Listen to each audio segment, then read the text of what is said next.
Good evening and welcome to News Channel 8. I'm Jerome Aegean, and here's some of the top stories we have for you tonight. Police brutality accusation again on St. Croix. We have the exclusive. A suspect is arrested in the Louis Roldan case, and the governor pays a visit to Zion Hill. These stories and more are up next on News Channel 8.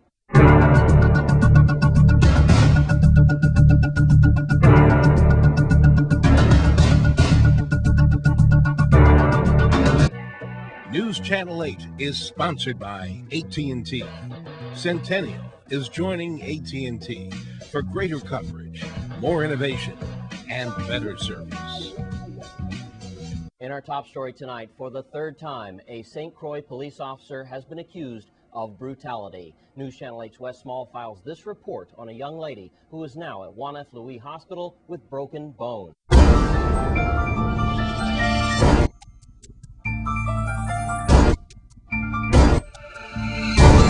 Thank you very much, Jerome. We do have an exclusive report for you today.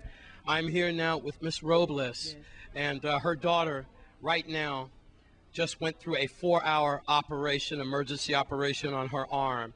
What she's about to tell you will shock you, and it does involve, yes, the infamous Officer Jones. Officer Jones, who was involved in the riot in Frederickstead. You're watching some footage of that now. Officer Jones, who was involved in stopping a local promoter here, Siga. And now, her daughter is in the hospital. Alleged police brutality, arm broken in several places. By who?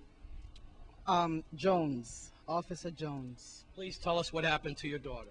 Okay, right now I am very furious. I'm very upset because I just left my daughter in pain, excruciating pain, because of someone that is supposed to be protecting and serving our community. My daughter is very small-boned, and it did not require the extensive damage that this person did to my daughter. He claimed that she was driving 42 miles in a 30-mile limit zone, and this is the reason for her being damaged. Now, all she said is, "Why are you stopping me?" And he claimed that he had on his lights and he was trying to get her attention. She said that she did not hear the noise because she had her windows rolled up. And when he told her to follow him, she said, "But I can't follow you because I don't know where we're going." And I don't know what caused him to get so aggressive, but because of his action, my daughter right now is going through torture, pain. We have so many inconveniences because of this act. Right now, let's go to a telephone conversation with the victim herself. I was heading home on the Glen stretch. I turned into my intersection where I live, and I suddenly see police lights and a siren going off. I then pulled over my vehicle immediately because it's the police, so I wanted to know what was going on. Officer Jones approached me, and he was very aggressive, very angry. "Ma'am, didn't you hear me calling you at the checkpoint?" I then told the officer, "No, I did not hear you calling me at the checkpoint. If I heard you, I would have stopped. I don't have anything to hide. I would have stopped my vehicle and see what was the problem." This is when he then told me, "Well, we were calling you, and you were speeding on a 30-mile-per-hour intersection. You were going 42 miles per hour." That is when I then told the officer, "You know what? I'm not going to argue with you. You feel you have to give me that ticket for speeding. You go right ahead. You do whatever you got to do." This is when this officer told me, "You all Crucians think you are so bad. I don't know why y'all Crucians think y'all so bad. Do you think if we was in the States, y'all could have spoken to an officer like that?" I said, "Look, I told you I was not speeding." This man opened up my door. Okay, Wes? He opened up my car door and dragged me out of my vehicle like I was a dog. He dragged me, he held me by my hand. I was screaming, told him to loose me. I did not do anything wrong. I do not deserve to be treated like this. I held on to my steering wheel. I said, I'm going to get my lawyer. I said, I'm not coming out of my car. This man took his hand, and hit me in my arm. That is when I broke down and I started to scream. I told him, you broke my arm, you broke my arm. What are you doing to me? Let go of me. This man then placed his handcuffs on top of me. I was screaming and crying. I started screaming to the neighbors to call the police because I was in pain and to help me. This man, I do not know why this man did something like this to me. He do not deserve this. How do you feel about the VIPD? Well, you wouldn't believe it. I was taking up my degree in criminal justice. I wanted to be a detective. I just called my college and I told them I do not ever want to have anything to do with the VIPD because I cannot believe that they would have treated me like this. I wanted to keep that interview short because, again, she went through a very painful 4-hour surgery recently.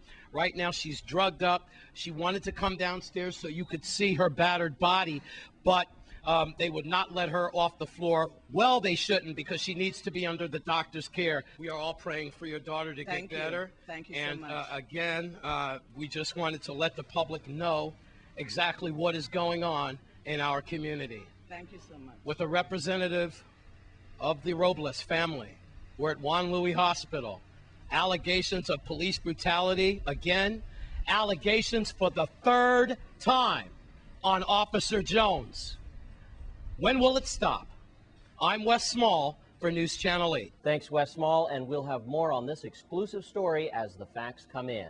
And in other news, a suspect has now been arrested for the murder of Louis Roldan. News Channel 8's Wes Small has the story. Thanks a lot, Jerome. The VIPD have made a major arrest. 22-year-old Damian Bell. We're trying to secure his picture. He is from Anna's Hope. He is arrested for the July 3rd homicide of 29-year-old Louis Roldan.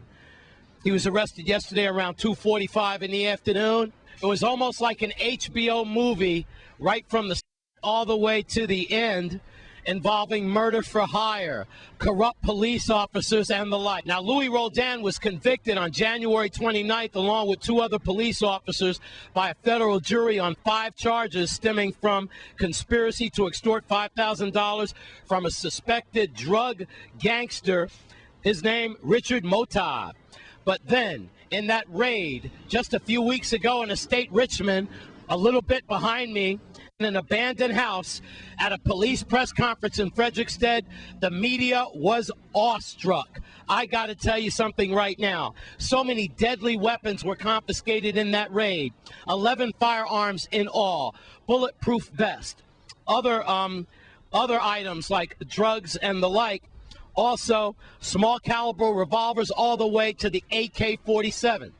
By the way, as we look at that burned out and that shot out vehicle that belonged to Louis Roldan, witnesses and a lot of investigators probably believe it was the weapon of choice, that AK-47 that ran Louis Roldan off the road in abandoned D. Shepard housing community. Well, there you have it. Arrested then, 22-year-old Damian Bell. And this investigation is still not over. Who knows what else detectives and investigators will uncover. But for now, Mr. Bell's bail is $1 million. At Anselmo Marshal Command in Christiansted, I'm Wes Small for News Channel 8. Thanks, Wes. And News Channel 8 and Wes Small has requested the photograph of this suspect from the Virgin Islands Police Department. As of yet, we have not seen a photograph of this man. And when we come back from this break, the governor cuts the ribbon. Stay with us.